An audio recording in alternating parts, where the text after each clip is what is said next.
What if the solution to the problem of evil is that God simply isn't omnipotent? Does this argument actually work, or do we end up with a pathetic God?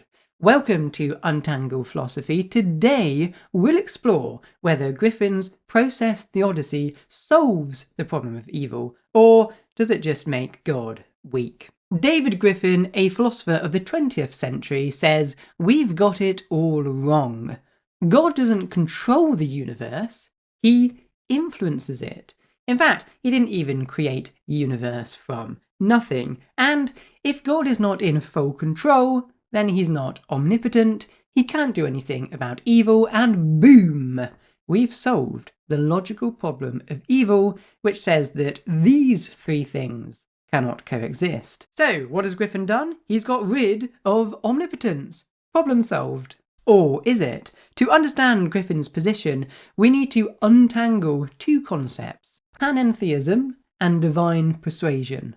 How can God influence anything if he's not in control? Simple. God and the universe exist together necessarily in a panentheistic relationship. Not as sexual as it sounds. What this means is that God and the universe are not separate things. Instead, God is like the soul of the universe, and just like how you can control a lot of your actions, but not all of them, for instance, you can't make your heart stop beating just by thinking about it, so it is with God. He influences the universe towards greater complexity and goodness, but does not have total control over everything that happens. So, if God isn't omnipotent and he just influences things, how does that work? I mean, how does anything actually get made? Actually, it's not as complicated as it might sound. You see, God never created the universe out of nothing. He didn't rock up and start popping things into existence with the power of thought. Instead, God created with divine persuasion. The idea is this: at the beginning of everything, there was God and a load of chaotic fundamental matter. This matter determines itself, but God is an influencer, having some sway over all this stuff. He can coax this pre-existent matter towards greater stability and complexity, all the way to life and consciousness. This is all good news for the problem of evil. If God is not transcendent, meaning he is not beyond the universe but part of it, panentheistically, he cannot intervene into the universe. It would be like intervening into a conversation you're already having.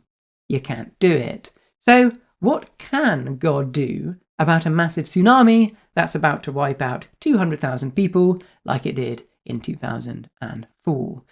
It turns out, not a lot. Being panentheistic with the universe, he can't just jump in and stop a wall of water. If God has used divine persuasion to go from the Big Bang to curious, complex, conscious and copulating human beings, why hasn't he influenced tsunamis, earthquakes and volcanoes away by now? The Earth's been around for 4.5 billion years. What's he been doing?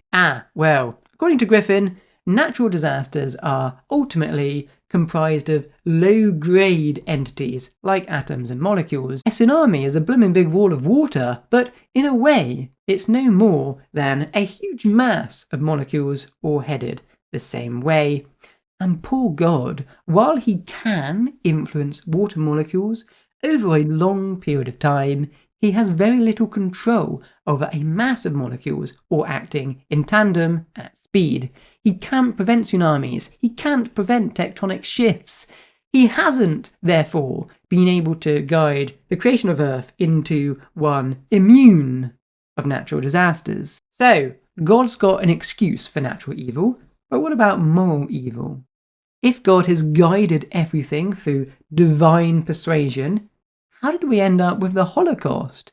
God's control is limited, as we've seen. He can guide the universe towards good things the best he can, but sometimes there's going to be some unintended harmful side effects. Some of those effects are of, guiding evolution to produce human beings who make morally free choices. It's a bit like playing football. You can kick the ball in the direction of the goal, but you're not going to score every time. And sometimes you might even hit a teammate in the balls. Wouldn't that still mean that God is responsible for moral evil?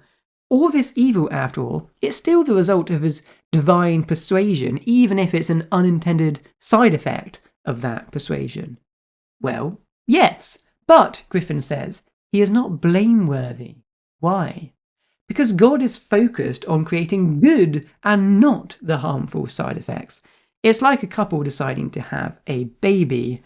That baby will inevitably grow up and experience a lot of hardships and difficulties in life, but the parents' intention is to give their baby the most love and the best life they can. Like God, they focused on the good. And don't worry, Griffin says, because of this panentheistic relationship, God feels all the pain you do, whether it's any comfort to a Holocaust victim who in vain tries to shield their daughter from the firing squad, that God is feeling it too, is questionable. Presumably, God also feels the glee of the Nazi doing the shooting. How does that work? Pathetic!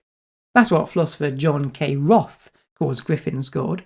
A God who feels everyone's pain, he argues, but can't do much about it, is a God of weakness, not strength. We might question whether a God lacking omnipotence is truly worthy of worship. Ultimately, Roth says, Griffin's God is too small. I mean, just what is God's divine persuasion doing when the Holocaust was coming?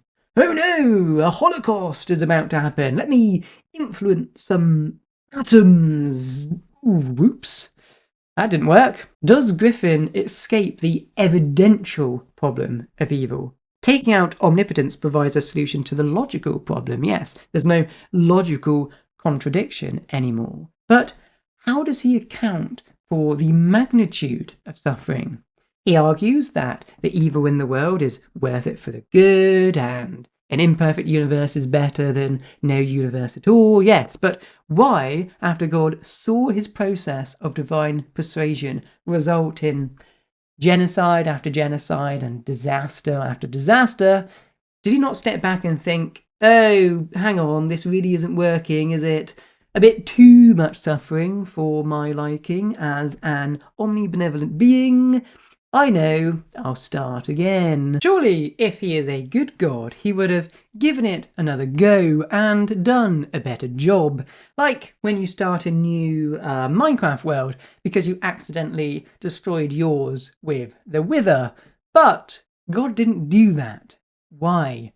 Either he's so powerless that now the cat is out of the bag, there's no putting it back in, or if he still retains enough control, why hasn't he hit the reset button? This is supposed to be the God who overcomes evil, conquers death. God wins in the end, right? Right, God? If you enjoyed this one, subscribe for more or visit untanglephilosophy.com. Thanks for watching and see you next time.